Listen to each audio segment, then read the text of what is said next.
All right, Esther chapter number 7 today. Esther chapter number 7.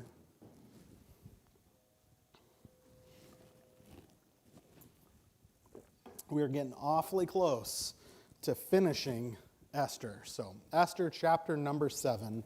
Today's lesson title is The Deliverance of God. The Deliverance of God. I suppose I should probably turn as well to Esther chapter number 7. I'm going to read through the whole chapter here, all 10 verses. It says, So the king and Haman came to a banquet with Esther the queen. And the queen said again unto Esther on the second day at the banquet of wine, What is thy petition, Queen Esther? And it shall be granted thee. And what is thy request? And it shall be performed even to the half of the kingdom. Then Esther the queen answered and said, If I have found favor in thy sight, O king, and if it please the king, let my life be given me at my petition, and my people at my request. For we are sold, I and my people, to be destroyed, to be slain and to perish. But if we had been sold for bondmen and bondwomen, I had held my tongue, although the enemy could not countervail the king's damage.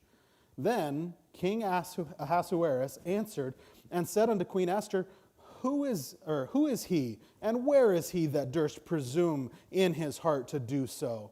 And Esther said, this is one of those mic drop moments, and Esther said, The adversary and enemy is this wicked Haman. Then Haman was afraid before the king and the queen. And the king, arising from the banquet of wine in his wrath, went into the palace garden. And Haman stood up to make request for his life to Esther the queen, for he saw that there was evil determined against him by the king. And the king returned out of the palace garden into the place of the banquet of wine, and Haman was fallen upon the bed whereon Esther was. Then said the king, Will he force the king also before me in the house? As the word went out of the king's mouth, they covered Haman's face. And Harbona, one of the chamberlains, said before the king, Behold also the gallows 50 cubits high, which Haman had made for Mordecai, who had spoken good of the king, standeth in the house of Haman. Then the king said, Hang him thereon. So they hanged Haman on the gallows that he had prepared for Mordecai. Then was the king's wrath pacified.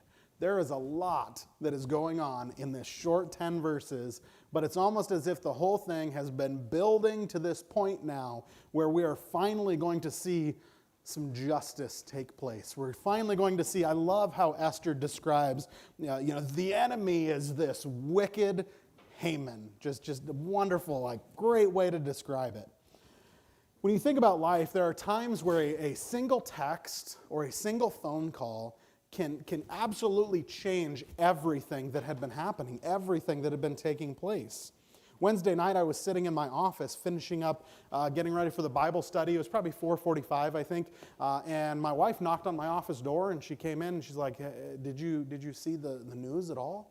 I'm like, what are you talking about? I've been in my office studying, and I have the habit of trying to disconnect from everything so that I can spend some time studying. I'm like, I have no idea what you're talking about, and that was when she had told me that Charlie Kirk had been shot and died, and it was just a brief moment, and I was just sitting there. I'm like, wow, what? Wow, it's amazing how an instance can change something crazy. A great change can take place in a moment. It can also spark change down the road. A moment of maybe saying something that you shouldn't have said. I've used this illustration before to my kids. It was like, when you say something, you can never take that thing back in. You can't retract it. You can say sorry, but you can't take it back. And it's like the old story of somebody who had said something they shouldn't have, and they were instructed to take this pillow and take all the feathers out of that pillow and put one on every single doorstep, and then go back and try to gather all of those feathers back up after you'd completed the task. It's like, there's no way. The wind has blown now. There's no way I'd ever gather all those feathers back. It's like, well, that's kind of the point in saying something. Napoleon was somebody who did that. He's standing there before they were ready to depart on their Russian campaign, and he thought he was pretty big for his britches.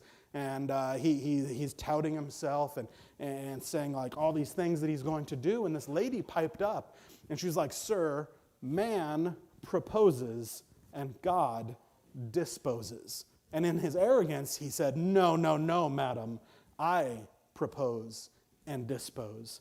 And 2 months later, 80% of his army had died, and they were in full retreat from Russian forces.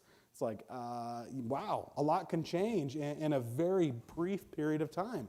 Last week, we had talked about Haman and kind of his humiliation, as Mordecai had been rewarded based off of what he said would be a good thing. And so Mordecai had been brought around in the royal garment on the horse, and Haman went before him and was, this is who the king is pleased with, and walking around, and Haman's in total embarrassment. And he goes back to tell his wife and tell them about all of his woes and everything. If you actually look, I just want to read a couple of verses from chapter 6. It says, starting in verse 12, "And Mordecai came again to the king's gate, but Haman hasted to his house mourning and having his head covered. And Haman told Zeresh and his wife and all his friends everything that had befallen him. Then said the wise men to Zeresh and Zeresh his wife unto him, If Mordecai of the seed of the Jews, before whom thou hast begun to fall, thou shalt not prevail against him, but shalt surely fall before him." They provide this warning before him, like, I probably wouldn't go through with what you're planning on going through with. Like, this isn't a good idea. You should not continue this. And in the middle of that discussion, there's men that show up, and they're like, "All right, Haman, it's time to go to this special feast with the queen and the king." And I don't know if this man was just so full of pride that even at the request of his wife and the wise men that were there to help him, he's like, "I'm going to the feast with the queen and the king," and just, I don't know, trots off or something. But it's that point that the story takes a huge shift and takes a huge turn. And so this is where it brings us into the request of Esther. The request of Esther. Here is chapter 7, verse number 1. "So the king and Haman came to the banquet with Esther the queen." Remember, as they approached this, neither the king nor Haman knew at this time that Esther was a Jew. They had no idea who she was. And as I processed some of this through and watching it, I'm like, it's very interesting to see that they show up to this feast and they're all excited about it. And Esther is going to have some profound things to say as they get further into the feast. Warren Wiersbe said this: "When they arrived at Esther's palace apartment, neither the king or Haman knew that Esther was a Jew. Haman was probably still distressed because of the events of the day, but he composed himself and hoped to enjoy the banquet.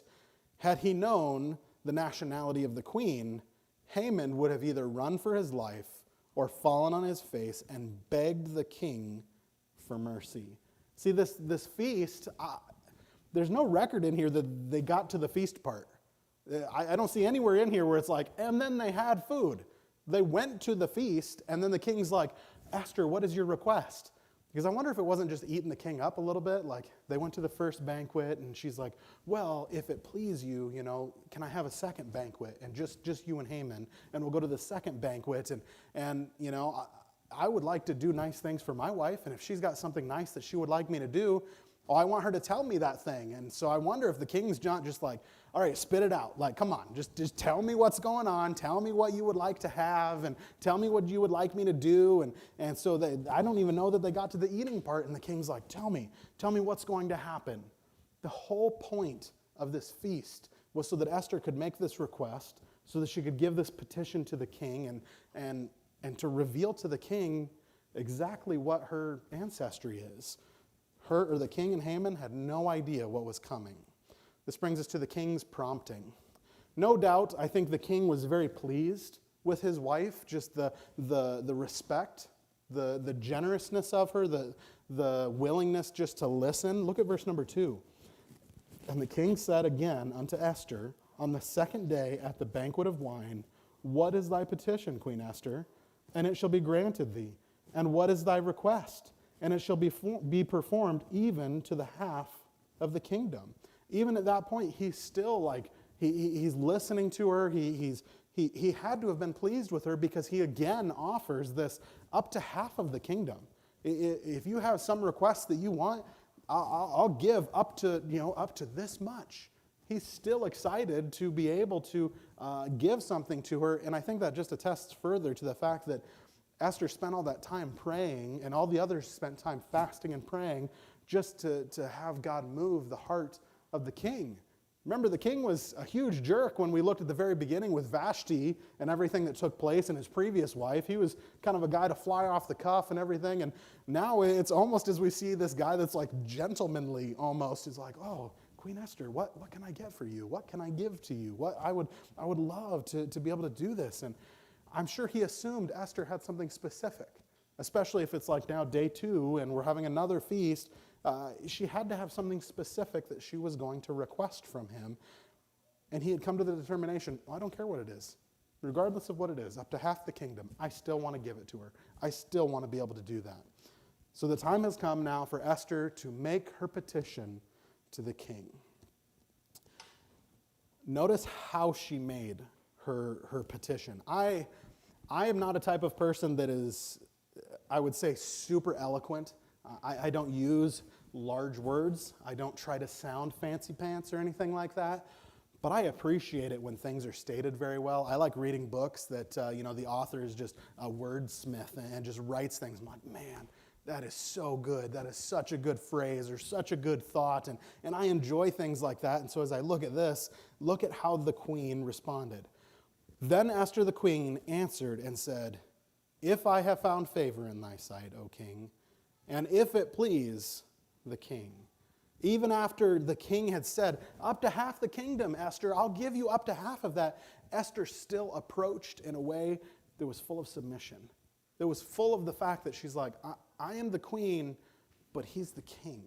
And she approached in that way, carefully, respectfully, full of grace. And as she got ready to make the request, notice she didn't demand it.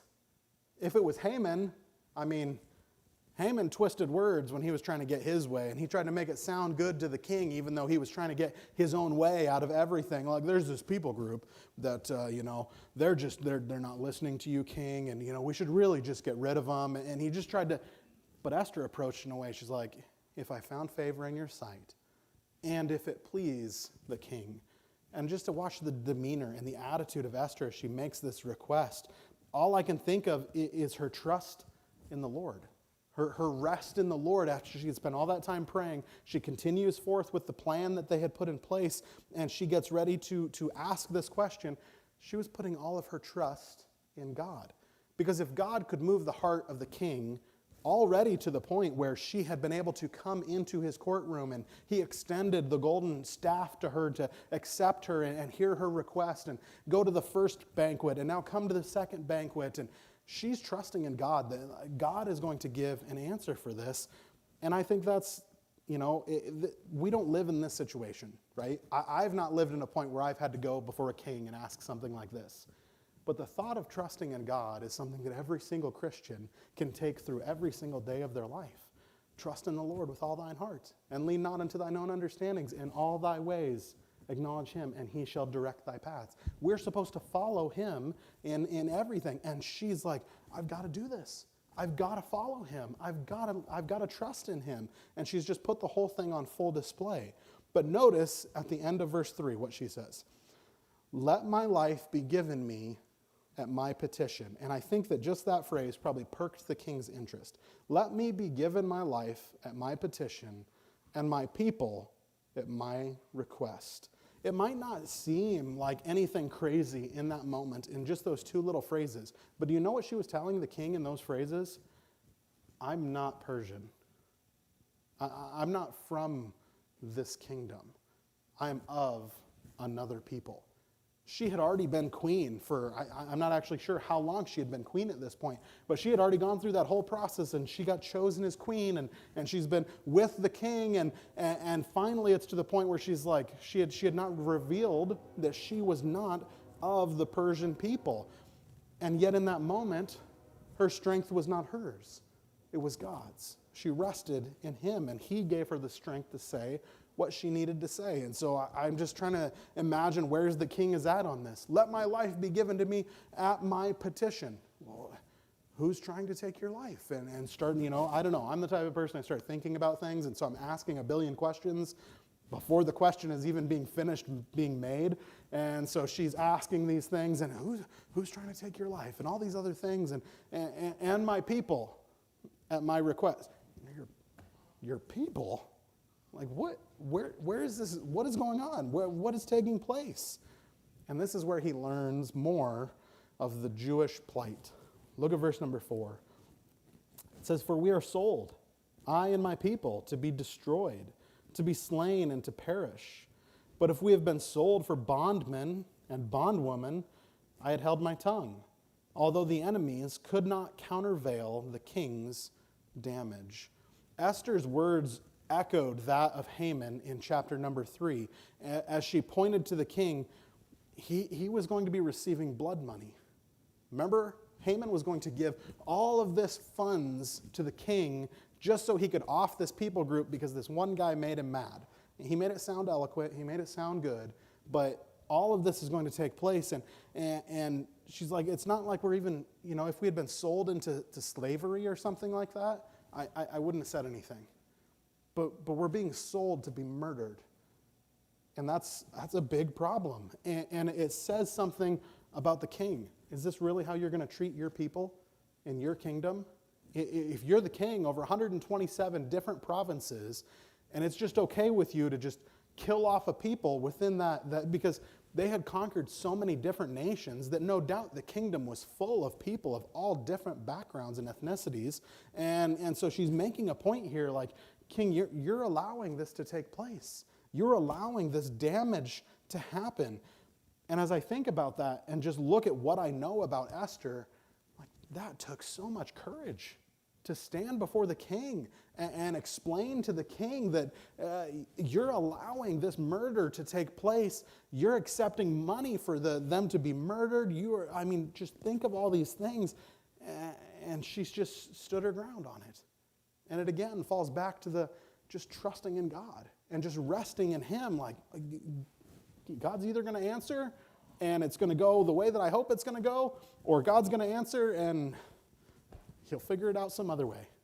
She was fully committed to trusting in God's providential power, which is what we see from chapter 1 all the way through chapter 10. God is providentially working behind the scenes the whole time.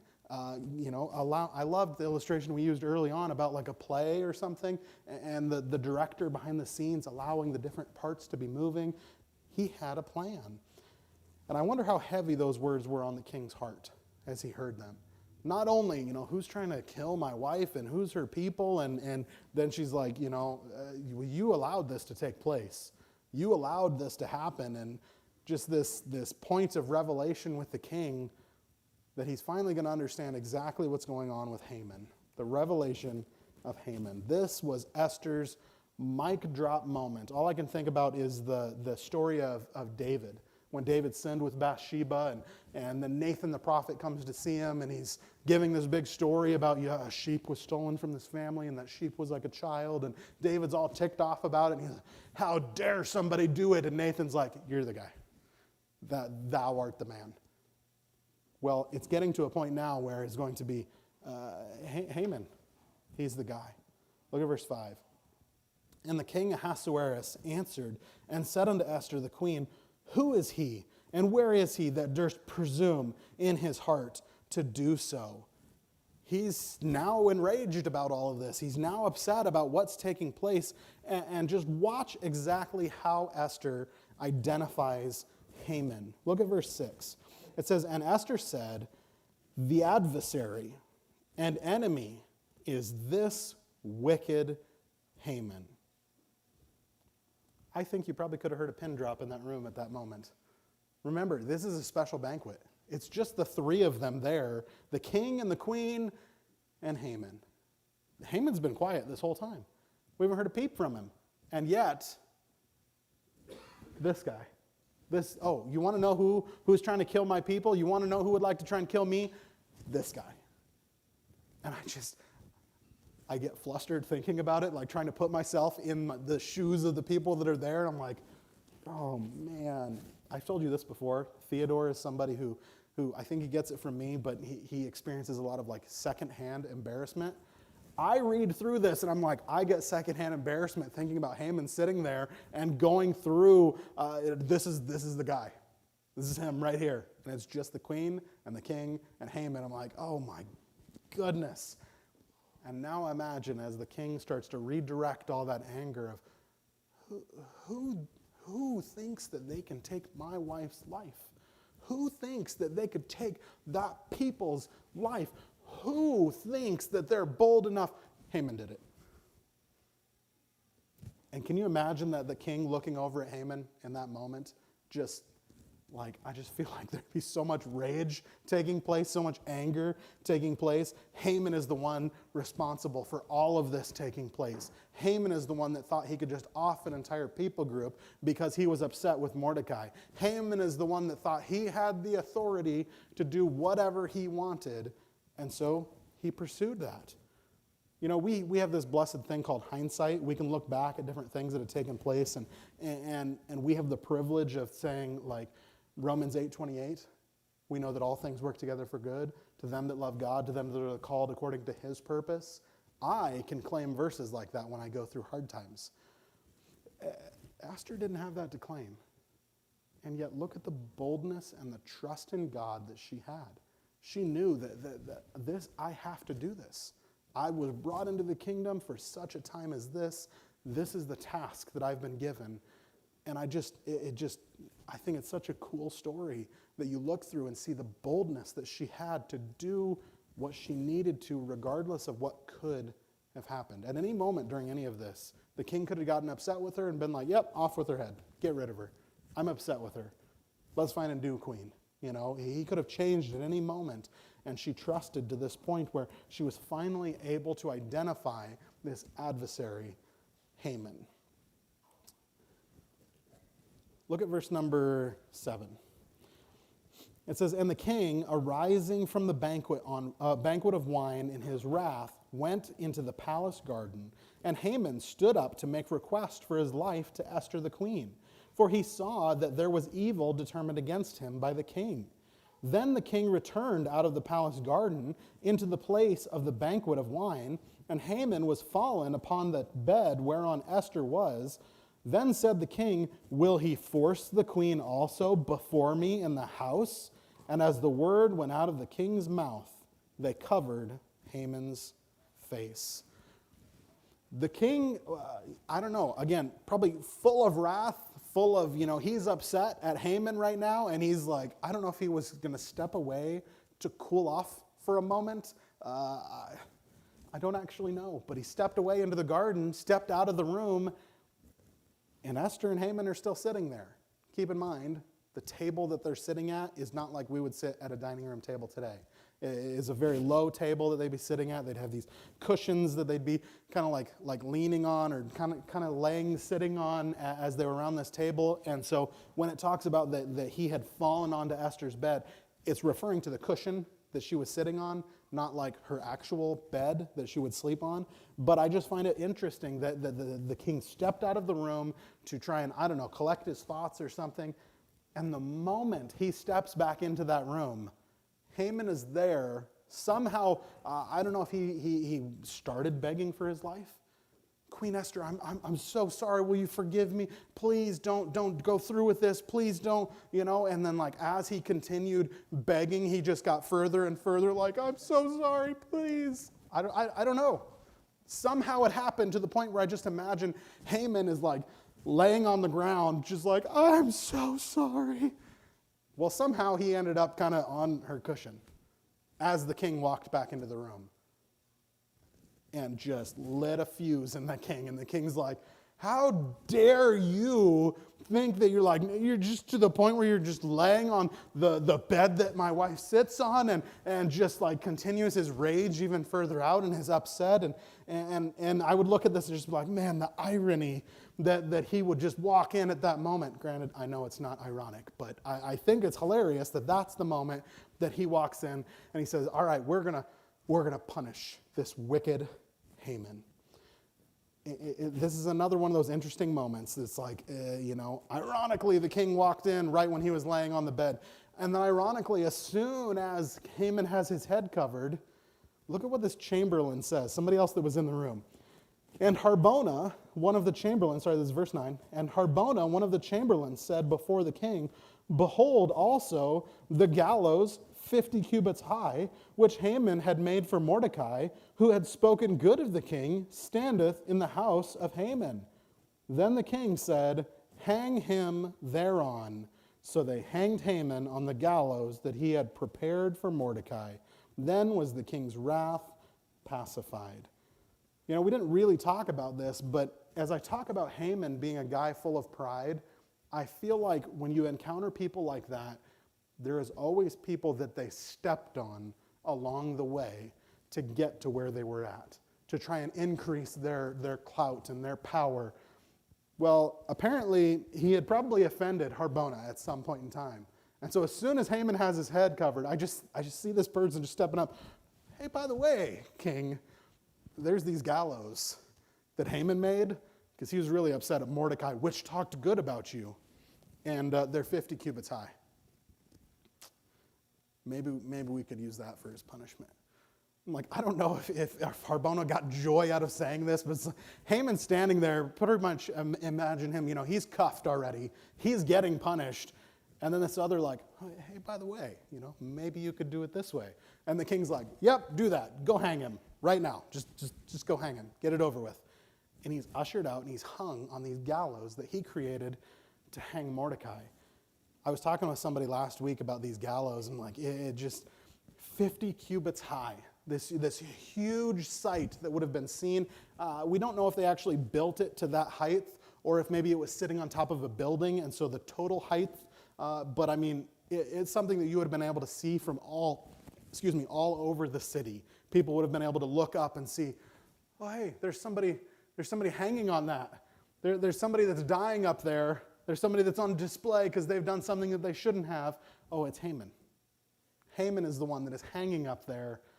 And it's probably a terrible thought to have, but I don't know if there were cheers. Again, Haman was probably not a very nice guy. He probably stepped on a lot of people on the way up. He probably wasn't a very decent person. And so I don't know if there were cheers or applause, or all I know is there's somebody that did wicked and tried to go against God. And God said it's not going to happen. And that person lost their life. I think it's very interesting to think about that. I think about it this way. There are times in life that people have a very, very strong desire for justice. And it's something that I think has to be dealt with very carefully, because most people say justice, but they mean vengeance.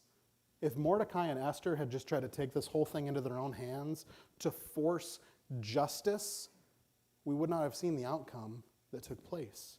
Yet God, who was working through the background the entire time, had already planned out exactly how everything was going to play out. He knew that from the beginning, when Mordecai is sitting in sackcloth and ashes, crying outside the king's gate and weeping and wailing, he knew at that point, Mordecai is going to hang on gallows. Mordecai is going to die. The Jews are going to be protected. God knew all of that was going to take place. But if they had tried to take it into their own hands, it probably would have resulted in something else. Justice is not something that we need to take into our own hands. It's something that the divine God, the divine King of the universe, he can take care of that by himself just fine. I want to read a couple verses to you. Romans chapter 12, starting in verse 17, it says, recompense to no man evil for evil. Provide things honest in the sight of all men. If it be possible, as much as lieth in you, live peaceably with all men. Dearly beloved, avenge not yourselves, but rather give place unto wrath. For it is written, vengeance is mine, I will repay, saith the Lord. I was thinking about that a lot this week. I'm not going to get into all of it, but again, as I think about some of the events that took place with Charlie and just seeing some of the responses that took place, there's a lot of people that they claim justice, but I think what they want is vengeance. God will take care of it. God will figure it all out. Just as he did here, he can still do today. He can still take care of those things. And again, I wrote out a whole bunch of stuff. I think I have like 2.5 pages of stuff that I wrote out on my thoughts with everything this week that had taken place. And as I was just thinking through those things, I'm like, God, it's sad, it's unfortunate, but you're still the one on the throne. You're still the one that can take care of all of these things that need to be taken care of. And I just, as thinking about this story, I'm like, God's going to provide justice. He's going to take care of it just like he did with Haman. But as you think about this story here, and maybe the joy of Haman hanging there on the gallows, it had to provide some relief for the Jews. But it wasn't a full relief. Just because the guy is dead doesn't mean that you're now out of trouble. Because do you remember what takes place within the law of the Medes and the Persians? Once something is written into law, it cannot be changed. So just because the guy died that wrote the thing, it doesn't change the law at all. And so maybe there was a little bit of joy taking place and a little bit of reprieve, like, oh man, this is great, this is wonderful, I'm so excited that Haman is gone. But it didn't save them from anything. It didn't rescue them from what was about to take place. All right, now we're going to look at Mordecai's destiny. We're going to jump over to chapter number 8 and look at the first 2 verses. It says, on that day the king, Ahasuerus, give the house of Haman, the Jews' enemy, unto Esther the queen. And Mordecai came before the king, and Esther had told what he was unto her. And the king took off his ring, which he had taken from Haman, and gave it unto Mordecai. And Esther set Mordecai over the house of Haman. That again kind of falls into that justice thing, like, God had this all figured out. He got rid of Haman, and now he's like, Mordecai, I had a plan for you this whole time. I had instructions for you this whole time. I was going to bring you to this point of from weeping and sackcloth and ashes to the point of you're now who Haman was.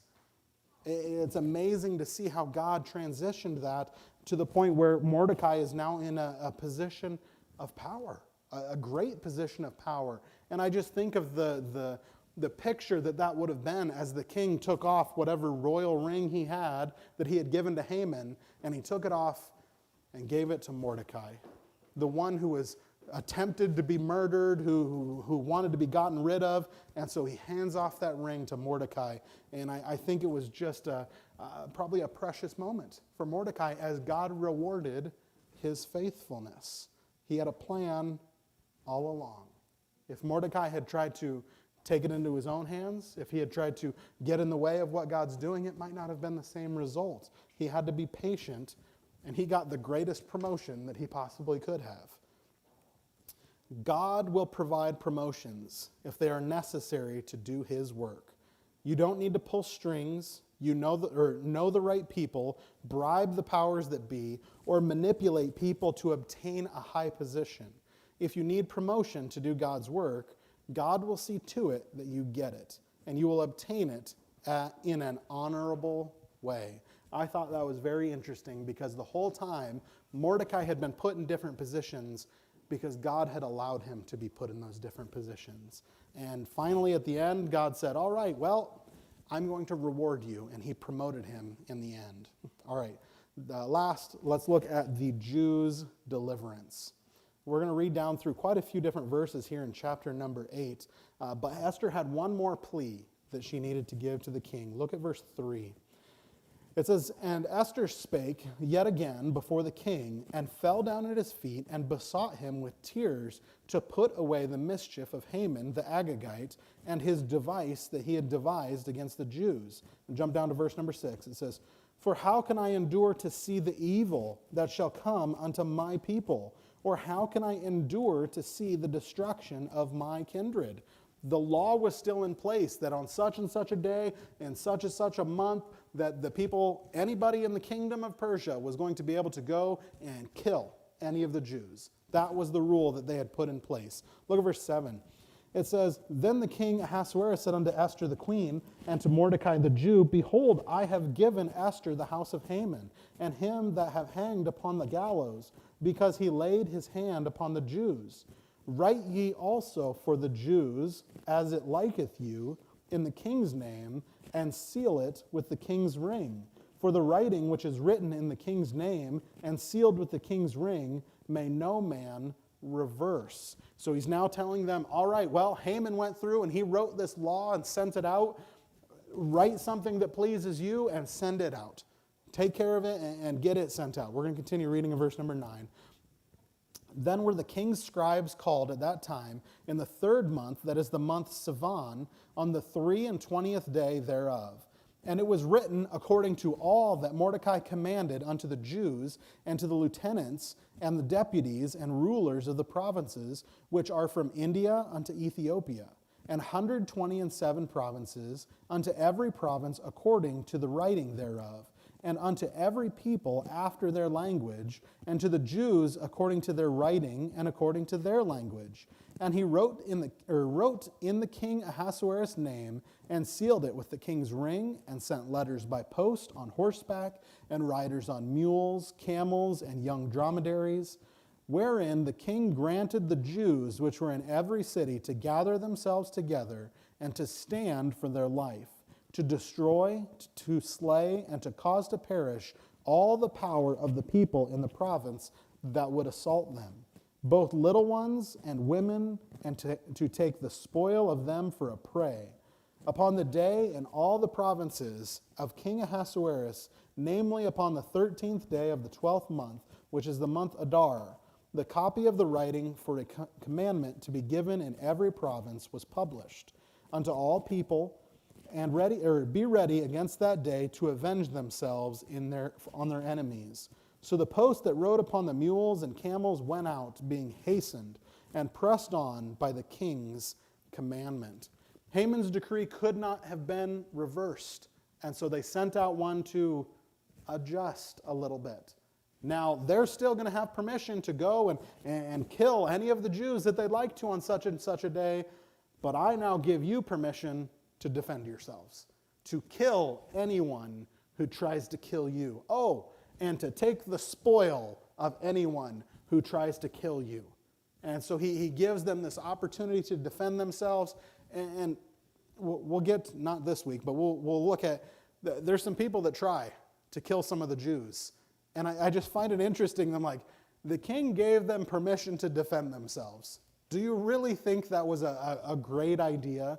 Because even in the thought of like the law was signed in, they could not go through and undo the law, and then they produced this new little law or memo, whatever you want to call it, and it's like, you can defend yourself. I'm like, I just would have given up at that point. And be like, if I had anything against the Jews, I'm like, nope, I'm not going to do it. I'm not going to go through with that. I said the last one, but I was wrong. This is the last one. Sorry. So Mordecai was honored. He was given great respect, and excitement exploded from the Jews when they heard this decree. Last couple verses. And Mordecai went out from the presence of the king in royal apparel of blue and white, and with a great crown of gold, and with a garment of fine linen and purple. And the city of Shushan rejoiced and was glad. The Jews had light and gladness and joy and honor, and in every province and in every city, whithersoever the king's commandment and his decree came, the Jews had joy and gladness, a feast and a good day. And many of the people of the land became Jews, for the fear of the Jews fell upon them. Oh, by the way, since we started at the beginning, this man is upset with this other man, and now he's going to take out the entire people group because he's so upset, and the plot thickens and gets to the point where the queen is a Jew, and then the bad guy is caught, and then the decree is not taken away, but they're given them permission to defend themselves. And oh, by the way, in the very end, as the divine hand of God worked through it all, some of them became Jews in the end. Some of them believed on the real God, Jehovah. I'm like, we're not even to the end of Esther, but I'm like, what a great ending to that. And I'm like, he put some people in power, but to see some people decide, you know what, we're on the wrong side of this thing. We should be following God like you're following God. And some people became Jews out of this whole thing to worship the real God. I think it's just such a cool, I can't even use the word ending because it's not the end, but it's such a cool point that you look at the deliverance of God through the whole thing, and even at the end, it resulted in some people believing on God.